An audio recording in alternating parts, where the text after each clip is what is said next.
बहुत मोमो दुकान देखा होगा, लेकिन भुवनेश्वर में पहली बार एक मोमो दुकान हमने देखा जो कि प्योर वेज है।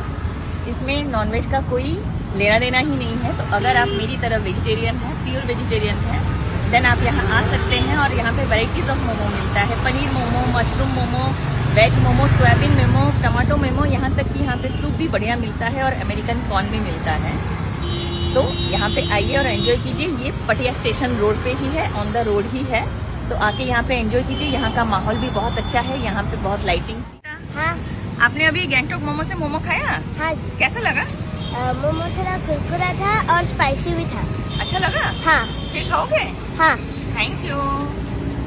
तुम्हारी दीदी से पूछ ले। हाँ, दीदी पूछ लीजिए। मोमो केमती लगिला आपनको? बहुत ही बढ़िया लगा। गोटा बहुत ही स्पाइसी टाइप का अच्छी। जदि आपण मानक स्पाइसी खाइबार थी तेज यहाँ खाइबा।